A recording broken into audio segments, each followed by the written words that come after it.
Non, mais par rapport à la situation, compte tenu des jeunes à toujours vivre dans le Mokao, c'est pas plaisant.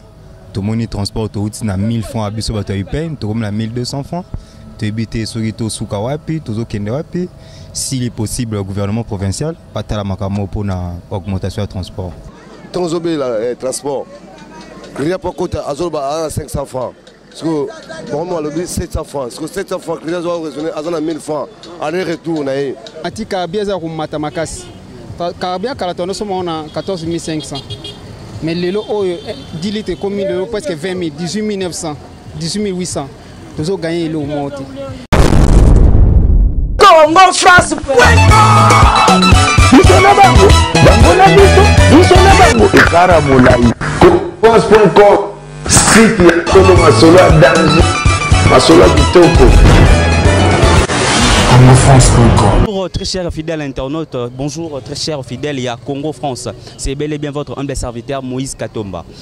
Chers internautes, ce qui se passe actuellement dans le pays, et ça, moi, situation, il n'y a pas situé à Mindondo. On a attendu à ce que moi, Batou Balobaka, que Baza Balobeli à peuple, pour Balobeli à mais ouf.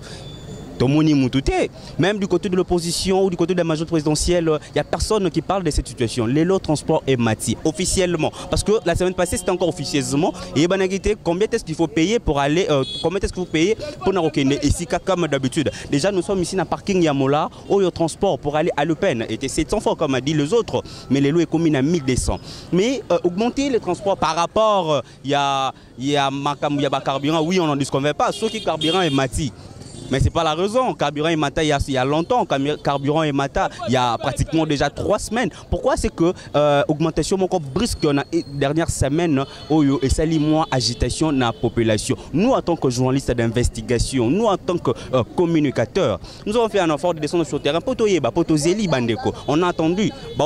Oui, nous sommes pour le peuple. Nous défendons le peuple. L'opposition, surtout. Même la société civile, il n'y a eu aucun qui s'est levé pour défendre cette population. Et vous, la population, qu'est-ce que vous dites? Vous acceptez tout?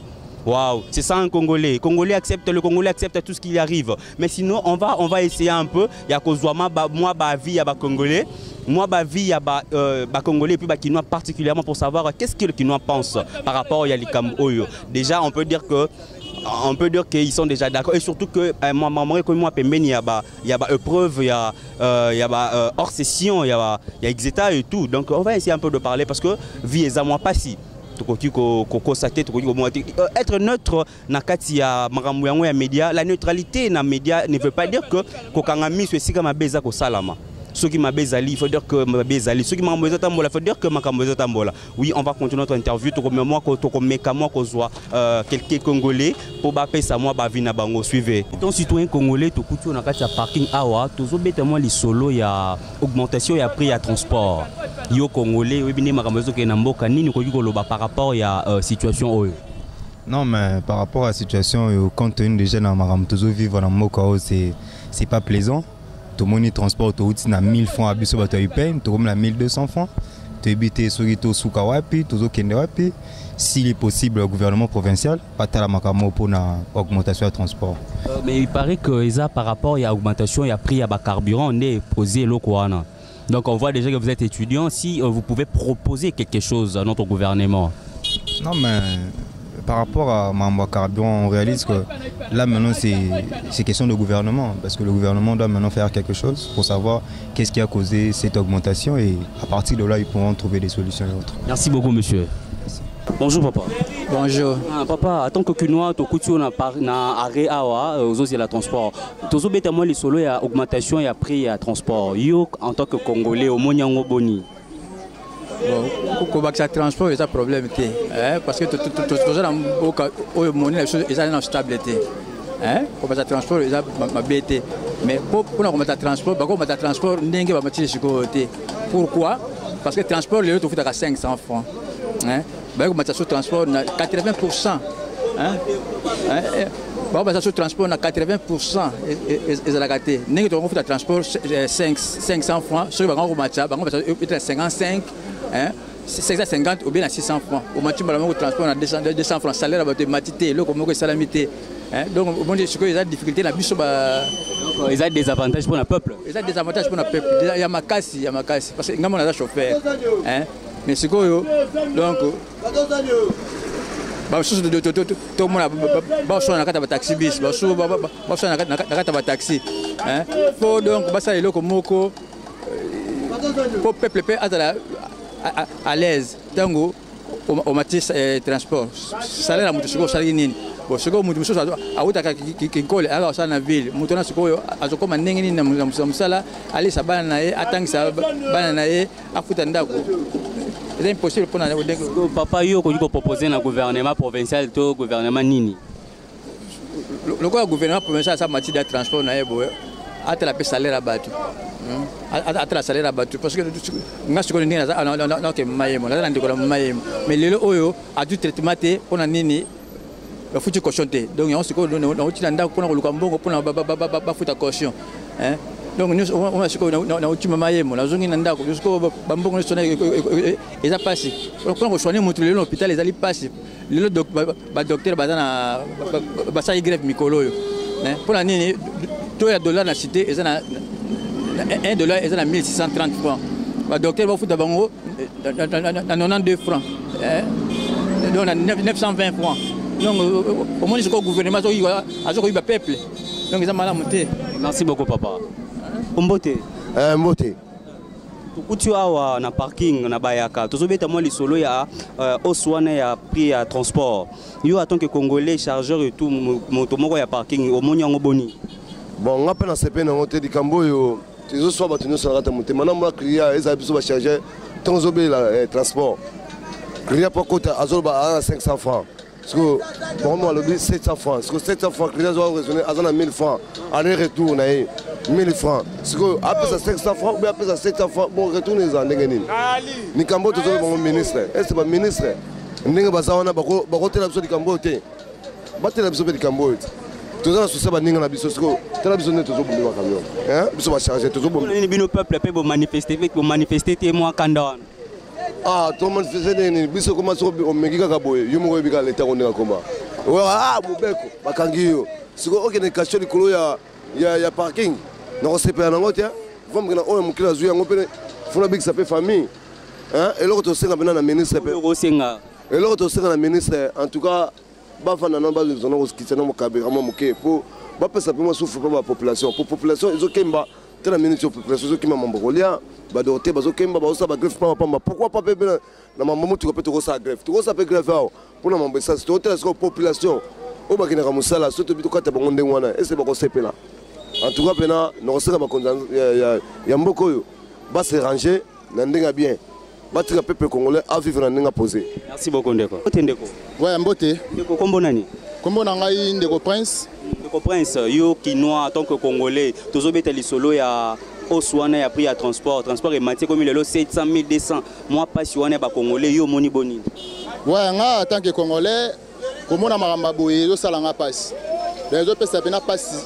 Pour moni partout na mboka tout ebike gouvernement za wana pona koluka solution ya population na ye o abiso gouvernement to comme mona logola comme ko lugela population ba problème OK ils ont vraiment dignité comment na to lali to lamuki mbala mo augmentation ya transport et longwe sike zalaki ba bakisi ba 200 francs likolo vraiment ça la biso passi biso to za ba jeune to débrouiller non to zu ba ta o somba ba mituka te ba nini te to bimara na ba moyen ba transport oyo ninge sala taxi donc les autres personnes sont pas ici. Donc trop pena au lebeza tête au sein dans le gouvernement. Au sein dans le gouvernement ça là pour que la situation où il y a moi pas ici là. Donc il y a au sein dans le gouvernement. Au EPS biso mingi passe ces alina place au gouvernement a luka moyen ya ko quitter ça. Prix à essence, carburant pour transport ils ala toujours stable ndenge zalaki. Gouvernement yemoko a se prononcer que a matisi transport pour azangi soi-disant moyen ya ko quitter transport. Ils a pas ici. Comment on a gâté mboka gouvernement yemoko azomata transport pour azana capacité te ya kokiti ça donc vraiment na mon selo a rolobate pour to senga trop na gouvernement mais pour nanga na moni biso ba congolais faut to senga ra mingi pa nzambi pour to senga trop partout total la gouvernement c'est la biso boui jusqu'à présent to zomone logoté conseil na pesa na biso ka ba congolais to senga ra pa nzambi pour na moni que problème ba congolais et comme igali kamba nzambi merci beaucoup Boni très bien. Tu as na kati ya commune ya Ngirengere tozobeta lisolo ya par rapport ya transport ndenge transport et mati yo en tant que kuno malobano ezanini Bon, c'est étonnant. Donc, personnellement, je me demande si tu as mis la mokanini. Donc, de plus en plus, donc, on se demande qu'est-ce qui se passe. Il y a des chauffeurs qui ont taxé à 600 francs, il y a des ceux à 700. Donc, nous avons mis la prix. Le gouvernement officiellement, le transport est matabongo. Et matabongo, bon, ils auraient dû commencer d'abord à processer le trajet. Donc, victoire, la dernière victoire, tout le monde a permis de faire 700 francs pour année. On a bien fait. Vous avez proposé dans le gouvernement. Bon, on a lancé le gouvernement, particulièrement le gouverneur de la ville, Azala. Allo Barazav à Kinois, mais mon boss a exécuté, ils ont vraiment mal monté. Le bas me revoir un peu, il serait sage de revoir nos prix en haut, me diminuer en haut, population pauvre que nous sommes, tous à la heureux. Donc, nous avons une augmentation en des avantages pour la population. Makassi, la population souffre déjà et il y a une augmentation où vraiment la vie et sa direction de souffrir. Il y a vraiment mal à monter. Merci beaucoup, Ndeko. Je vous en prie. Bonjour, papa chauffeur. Bonjour, papa. Papa, tu as awa na kati ya parking ndengozobula kaka. Par rapport à l'augmentation du transport, qu'est-ce qui se passe? Est-ce qu'il y a un avantage na bino to na avantage de la population? En tout cas, normalement, ils ont un avantage, un avantage de la population. Vu par rapport au transport ématique, Carabia est à Makassi. Carabia, nous sommes à 14 500. Mais le lot, 10 litres, comme presque 20 000, 18 900, 18 800. Nous avons gagné le monte. Or, patron, comme pour Matissa, Matissa paie, versement par rapport au transport, les autres permettent de sauter que non. Tout ça, ça bien. Les autres permettent de mais papa, chauffeur, yo monité que moi, la population va souffrir. Si la population souffre, ils peuvent souffrir parce que tous ne gagnent rien. De tous ça jusque là, tout ça les lots montent. Tout ça les montent parce que l'augmentation à 200 fois, n'en est pas pour les alaki. Il fallait que les alaki les par rapport à Siko. De l'eau, on a un mouvement. On a aussi un bakondio, bazo diriger biso. En tout cas, c'est l'effort de façon que non. Puis à carburant, ils ont l'augmentation du prix de transport, ils ont facilité les tâches de chauffeur. Merci beaucoup, papa. Très cher fidèle internaute Balandi à Congo France, nous sommes bel et bien à la fin de notre interview. Boyoki Bandeko Bakinois Ndenge Balobi. Ce que nous déplorons, c'est que les Congolais ou les Kinois en particulier ne savent pas comment est-ce que défendre moi droit naé mingi bazako banga mingi babi que bazan et l'orolobate. Non, alors que le gouvernement il travaillera moi quand même sous pression on est la population. Une fois la population et Nakanda, une fois la population manifeste son mécontentement, ne sera que moi l'autorité va avoir moi quand même conscience parce que Tozeli, comme j'avais dit bel et bien au début de cette émission, total que nous sommes là pour le peuple, voter bango pour voter pour parler de Kolobana Kombo peuple. Normalement, députés nationaux, Tomoni Moutouté, oui, aussi à carburant, on n'en disconvient pas, carburant le mati, mais un gouvernement qui est le responsable de l'institution, qui est le responsable de la population, qu'est-ce que ce gouvernement doit faire? Le gouvernement c'est que la ni ça la pour être carburant et quitta pour tout ba foutre transport na 500 fois déjà na 400 mboka na vision c'est tout un problème. Neko j'ai dit que tokodi ko kanga mon côté et sika makambu ya mabe ezako salema. Donc salaire il y a Kinois congolais qui n'est pas majoré ou ils ont toujours nassé mais quand même vous taxez les gens ba fouta biloko ya crédit et mata malgré que les ministres économie nationale à loba mususu oyo wana banobenga kanga journée ekita carré tikala 400 francs et les Congolais qui sont toujours prêts à accepter. Chers Congolais, réveillez-vous. Chers Congolais, éveillez-vous. Botelema bandeko. Ils ont une élection. Après que non, on avait fait ça, on a fait ça. Depuis ta ton raponté ndeko. Un député n'est pas là pour construire, je ne sais pas moi, un immeuble à tout pour la population. À Rosombon, on a compte tenu à salaire naï. Député a sa raté à Yébou à Kaboul bassin.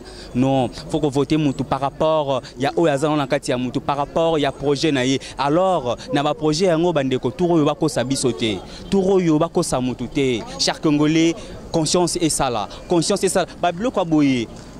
Faut rappeler rabino et ça rabino moi force boye banani ba diriger biso banani ba salini. L'alternance au pouvoir ne veut pas dire que le pouvoir qui de la majorité présidentielle à l'opposition. Mais peuple congolais boye bi banani ba diriger qui était au gouvernement, qui était les premiers ministres, qui était les présidents de la République. Et à cela et ko senga ke bandeko conscience wane sala pour boye banani to ko chana ebonga nani to ko sala boye pas ko sabino te na bassin na 3000 francs c'est rien cher congolais. 3000 francs c'est rien. Congo France c'est moi ici le mois de mai tolaki bino to beta kaka masolo ya social ya congolais to lobela kaka ba problème de toucher le peuple congolais parce que on a bel et bien parlé de la politique. Oui, la politique, le social fait partie de la politique.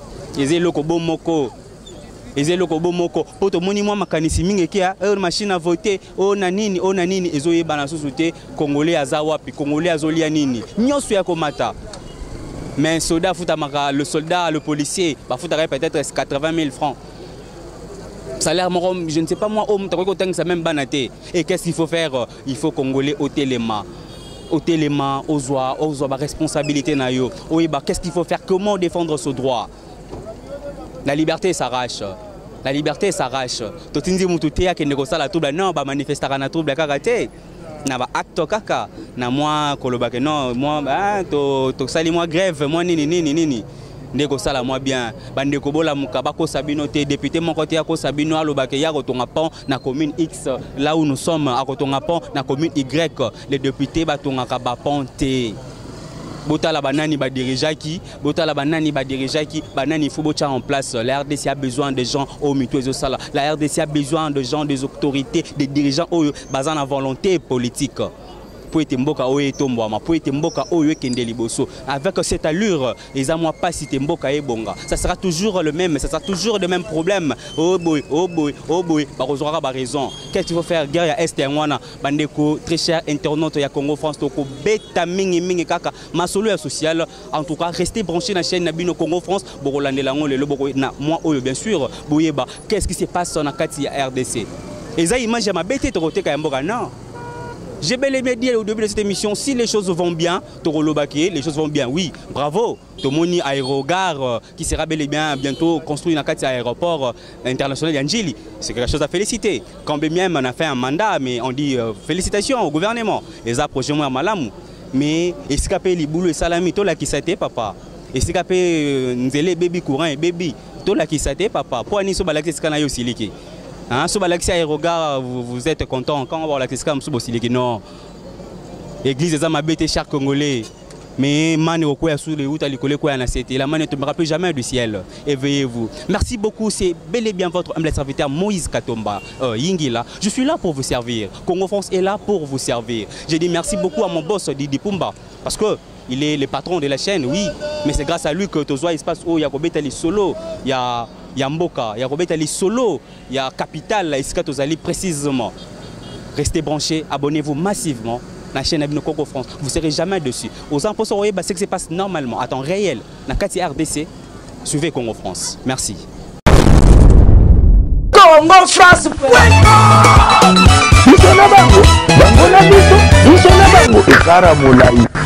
France.com, site ya Solo Masolo danger, Masolo kitoko. Congo France.com.